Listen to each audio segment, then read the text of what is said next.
Hey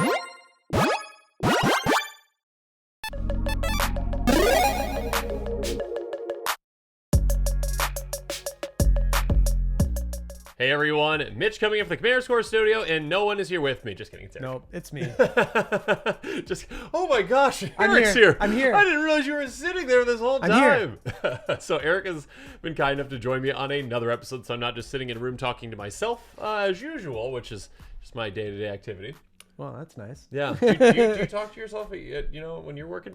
Yeah, I probably do. Just like I don't know if I do it aloud. Do you just narrate things that are going on? Probably. Okay, cool. I don't know. I have to pay attention to that. I probably do it more than I realize. Do you have a pet? I have a cat. Do you talk to your cat? I talk to my cat. I'm usually scolding my cat. Do you ever give your cat like we have a dog? Do you ever give your a cat a voice? You talk between through your cat to each other?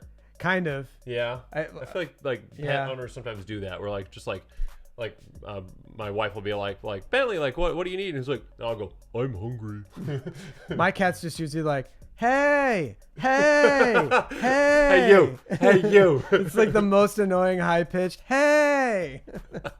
Okay, well this episode isn't about pets. What is it about? We're gonna talk about artists. Our favorite artists. Like pets. Like pets. Those elephants that paint things with their trunk. Yeah, that. Is that what we're talking about? I don't think we're talking about that. Okay. I'd buy a magic card if it had. Oh my art gosh. from a pet.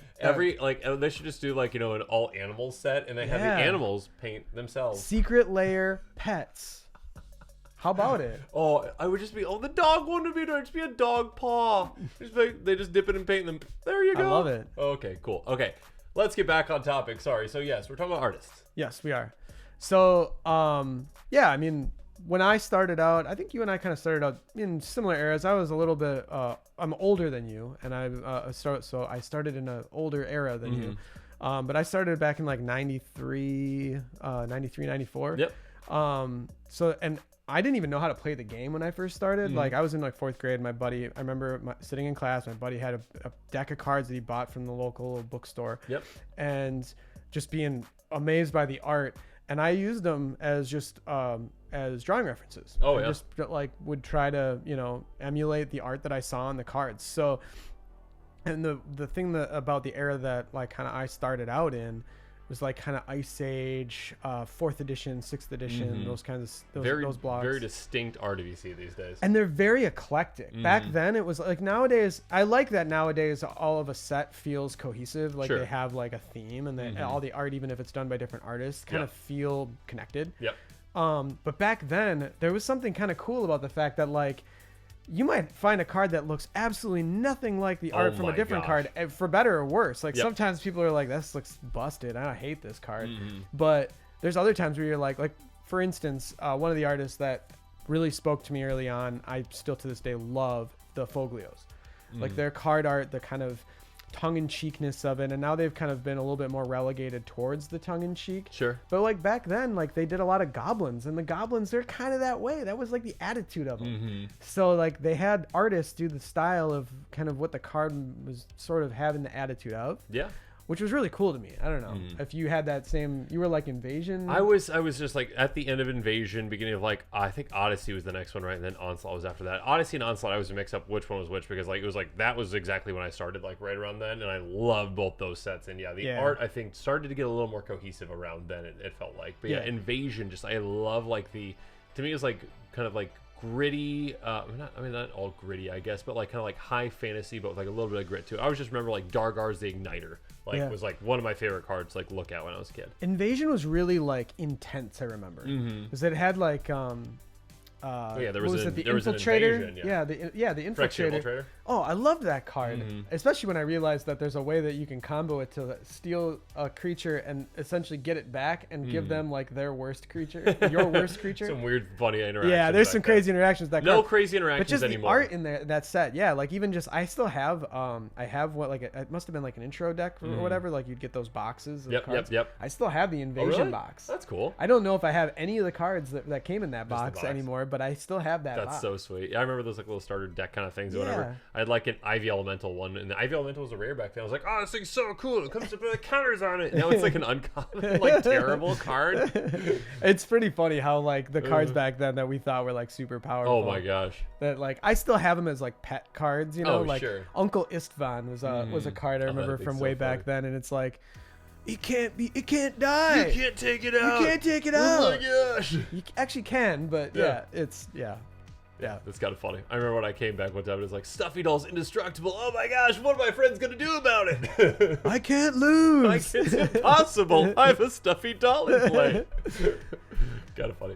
Yeah, sorry, move the screen. There we go. Let's just pull up some of our favorite kind of artists and just gab about them a little bit. And I think this one was one that you really liked. This was one of mine. So I think there's a lot of other John Avon fans out there as well, but I love the old school John Avon lands. I think actually, ironically, this is a Dominaria remastered version of it, but it just pulls in the old art and just like there's something that just brings you back when you see one of those, especially to me, the lands, because the lands I think stick more than other cards, at least for me, when it comes to just like a feeling about like just like looking at a Magic card and trying to understand like what it is and just like, okay, what do I use these lands for? Like, why is this different than that? And didn't John Avon do? Was he around when they did like the 3-panel lands, where there was like if you put the lands up, it made like a panorama? I don't know why they stopped doing that. Why did they stop? It was so cool. Yeah. Like, oh my goodness. Yeah, like I remember I had like I think it was a Swamp series. Yeah. But yeah, and the other thing about it that his art style was like it was very. It wasn't really fantasy. It was just like really good like oil paintings of lands. It's absolutely incredible. Again, like they just very much like I'll pull up Water Forest I have up here, but yeah, they really stand out to me. Just being very, it's just very special to me. So yeah, that's a good pick. Yeah, John Avon had some really good stuff. It's kind of funny because a lot of my stuff was lands. I don't know why. Lands just stick to me. I don't know why this one specifically, but like I was like, there's one island that always catches my eye. And like, I literally am gonna search through the 1,000 islands or whatever there are. 1,000 Island Dressing. That's where it comes from. Magic the Gathering. Yeah? Is it? No. Yeah. Well, you know. That should be an uncard. It should. What the heck? Just taps for 1,000 blue. Get on it, Morrow. Anyways, but yeah. Oh my goodness, that'd be fun. So it's oh gosh, what's the one that taps based on your artifacts for blue? Goodness, now it's like Gaia's Cradle, but for blue. Not Teleport Academy. Gosh, never mind. Anyways. Island. Yeah, this is beautiful. This one just like absolutely again just kind of brings you back. This one's Invasion, I think, right? I have that land. Exactly. Yeah. It's just like it's one of the the first time I ever saw Magic cards and just like looking at them and being like, this is just it's art on a card. Just it's beautiful islands. Beautiful. The islands back in that era, I remember it because I still like those are the islands that I put in a lot of my commander decks because I just love the art from them. They're just and there's like I think it's from Invasion as well where it's like a top view of an island or you just see it like you're like above it.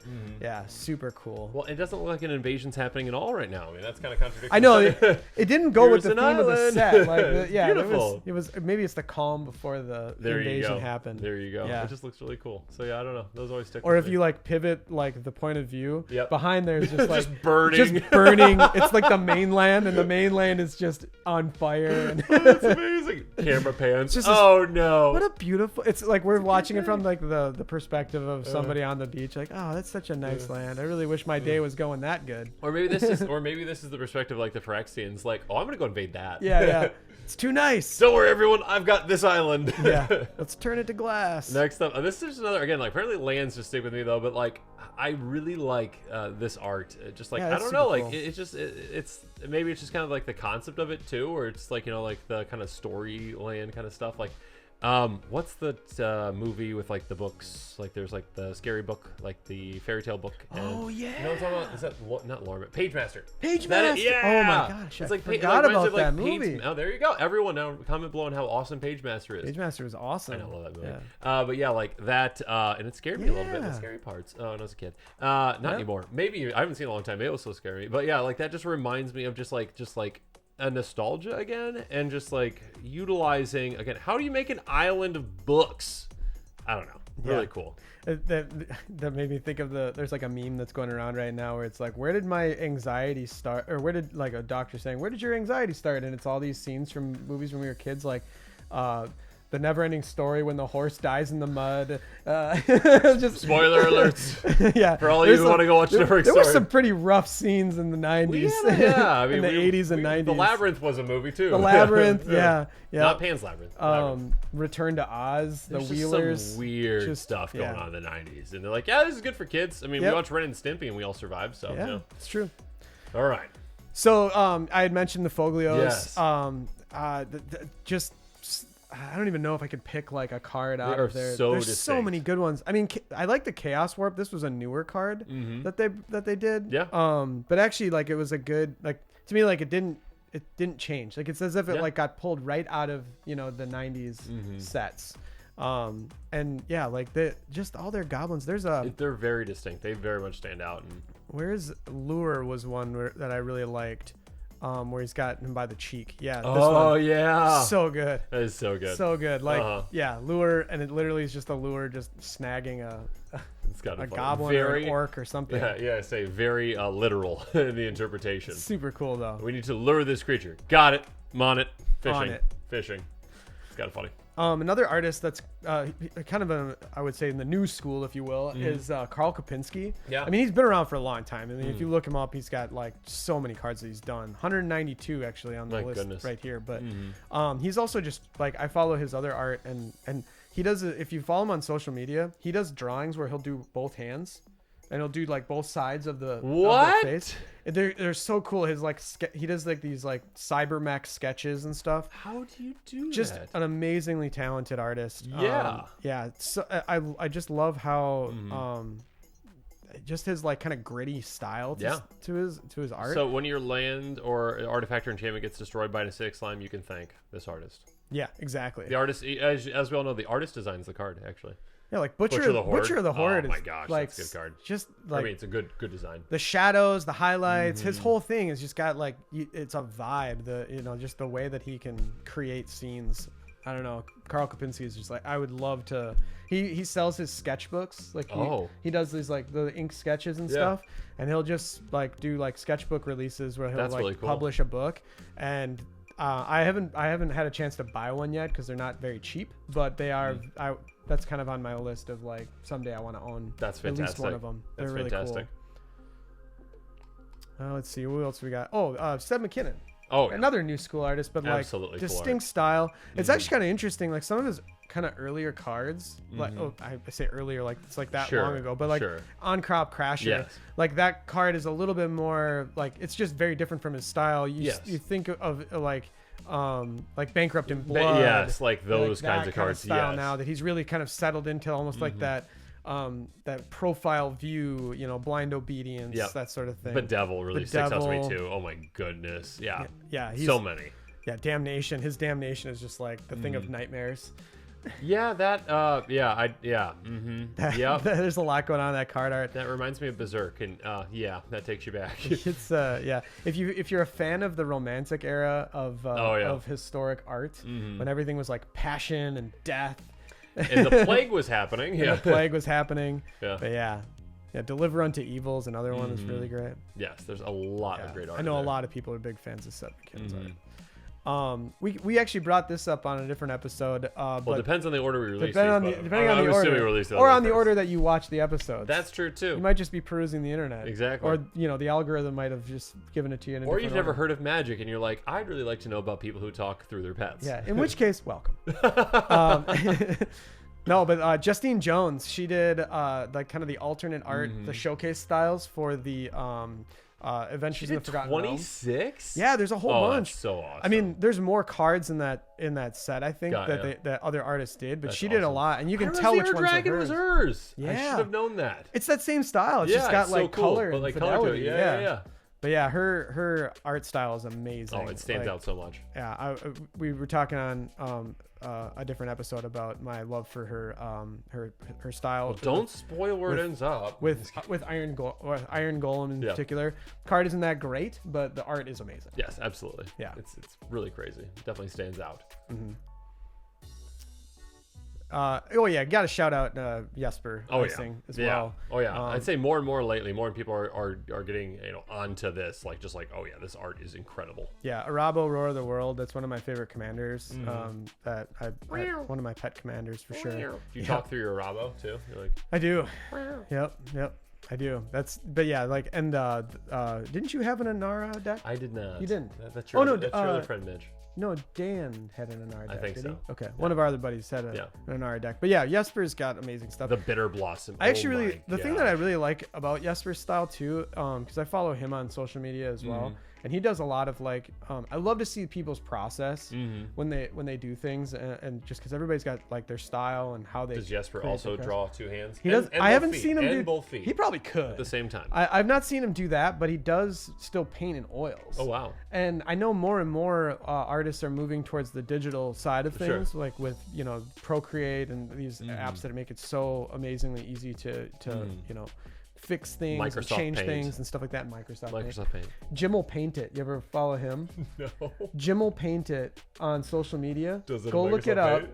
Go look it up. It's this guy, and he uses MS Paint, and he's been around for years. He can do really cool stuff. And you basically, people send him in these off the wall requests. Oh my gosh. And he'll make like high fidelity, and he sells in like Microsoft calendars Paint and stuff. Yeah, it's pretty amazing. Oh my gosh, that's crazy. Yeah, shout out Jim will paint it. If anybody in the comments knows him. There you go. Yeah, there you go. That's awesome. He's pretty funny. Let's get some magic cards made in Microsoft Paint. Yeah. Let's do a secret layer of Jim will paint layer it. Microsoft Paint.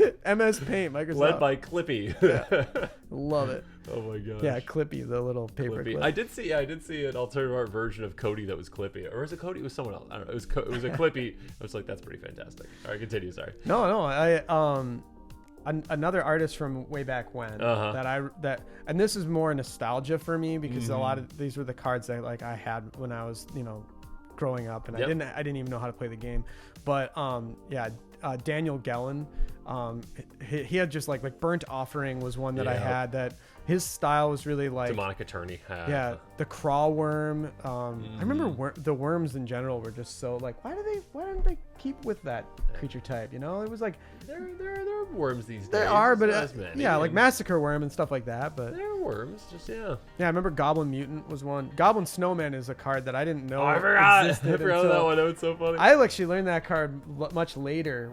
And just me and my affinity for goblins in general. But yeah, Goblin Snowman, great, great art. King Crab, Library of Lang. Yep, definitely recognize. Yeah, that he's done a lot of classics too, like Scaled Worm. This was the other worm that I was. That one's smiling. That one was a card that I remembered trying to like freehand. Draw when I was really young, way before I could even attempt to draw that good. But like, I really wanted to be his style. Like his style was just, I was obsessed with it. It is really cool. Super cool style. Wanted to point out another one of my favorite artists, Matt Cavada. Absolutely love the art on Right of Replication, a card that actually surprisingly has gotten more budget friendly over the years. It's like $3 around now. Maybe it'll ever get underneath $1. We'll see. But yeah, I do love just kind of this art style. I don't know how to describe it. It's kind of just like it just invites you in, and like there's kind of more to it every time you look. The composition is really that's a good artist on point. We talked about in the last episode how Eric is the expert when it comes to this kind of stuff, and I am the expert. I am a certified expert, certified by us. But yeah, no, absolutely love Matt Cavada's art. Yeah, Matt Cavada is super good. Yep, he's done some really good stuff too. Yeah, and then this was another one that you had picked out. Yeah, Steve Prescott. Yeah, so Steve Prescott, the one that always stands out to me is Arcane Flight. Maybe it's just because like the context of it too, but like I love like the coloring in it. That's awesome. Yeah, the coloring in it is just so cool, and just like the overall, it's funny. I think it's hilarious. Yeah. But also just like the color, like again, like you have like this like splash of orange in the middle that just kind of invites you in, a little bit like glowing on the outside with the blue, and then like kind of just like a faded kind of purple in the back. It just like it all kind of just blends together really well, and I don't know, I'm obsessed with this art. Yeah, and do you think the guy in the background threw the cat, or did he? Is he trying to grab the cat? I think he's like no, or like maybe. Or was he like time to fly? Well, yeah, probably. So like maybe the cat like tried to get the bird. Like it was like his cat. They're like in an air balloon, and like the cat saw the bird and was like, oh, I'm gonna get you. And then this is like some kind of a spell casting mage of some sort who's like, you have wings now, so you don't die. Yeah. But also, this is an aura that doesn't have flash, so I wonder how they pulled that off. Yeah, I don't know. So we'll see. Yeah, Steve Prescott's a lot of his. Let me just back up a page. Yeah, here. yeah. A lot of his stuff like that I've really enjoyed is looking at the stuff in the background, like what we were just saying. Like, there's a lot going on. There's in a lot of his detail. pieces, Absolutely. and like you don't even realize they're just like the way that like the trees are shaped, or like just kind of the placement of things. Again, the composition is really pretty spot on. Absolutely. I love his kit, the way he does Kithkins. I was gonna really say cool. just very like the lore win kind of just like cards like really stand out too, and just that style and just crazy. Yeah, Berserkers was a super good one too. He did Blue Dragon. I didn't know that. I didn't realize Chinchilla of the Forge either. Interesting. Yeah. And Chainer. Yeah, Chainer. Yeah, so just kind of like different. And Descent of the Dragons. Yeah, that one always stuck with me too. Just like ominous. You know what I'm saying? It can do like different like playful styles, and also just like things are gonna be eaten by dragons. Just the mood. I think is like as players of the game, when you're in the game, you kind of are, you're working as like game pieces, and you're probably spending more time focusing on the text on the card because you should. Yep. And it's kind of fun to just like step back every once in a while and appreciate the art. Yeah, and look at the art and actually like see what's going on, because there's a lot going on in these cards. Yeah, the amount of detail, the amount of small frame. Yeah, the amount of talent, the amount of detail that went into this, whatever 2-inch by whatever inch frame. It's just absolutely incredible. Yeah, I mean, and granted, these are obviously made at a bigger size, not much bigger sometimes. Really? Though, I did not know. but they scale them down, and I mean, it still is very successful. And absolutely, it's a huge size. talent to that, to be able to do that and be like, hey, make something for this size of a frame, and be able to just make it work. Yeah, I know from doing like proxies of my own and stuff. And now, granted, I'm drawing at that size, but just trying to fit the stuff in the frame. Oh yeah. In general, just like trying to compose it in a way that makes sense. It's not that cropping is tough. Yeah, it's a tough crop. Absolutely. So Wizards adjust all your cards from now on. Yeah, we should all be playing with oversized cards. Oversized, really. Also horizontal. Horizontal. Yeah, sure. There we go. Like the battles, I guess. Yeah, those are. I do like that. I do like the art cards. I know, like a lot of people just kind of like toss them aside and aren't really into them. But and I mean, like I don't obviously play with them, but I've kept all of them that I've pulled from packs and stuff, and I just really enjoy them. Someday I want to like figure out something to do with them, like maybe frame a few of my favorites, or display a full deck of just full art cards. That would be see pretty if people awesome. know what they do. Yeah, see if I know what they do. It's like, again, like that we talked about this on the other episode too, like Cryptic Command without text on it. It's like, hey, this is basically the exact same thing as an art card. Yeah, there you go. Yeah, or the like Path to Exile. I know I've got like a promo of that. That's like I have to remember that like that gives them a land. Yeah, it's that one. You get nothing. Yeah, versus it's Swords, that Exile. Swords to Plowshares. Yeah. Nice. Yeah. All right. Any other artists you want to highlight, or I think we got through the list. I think that's kind of the talk. I mean, the thing is like there's so many artists. There's an incalculable. Yeah. I mean, if we number of great artists. If we didn't touch on a person, that doesn't mean that we don't like their art. And I would say that drop some people in the comments. Give 100%. Yeah.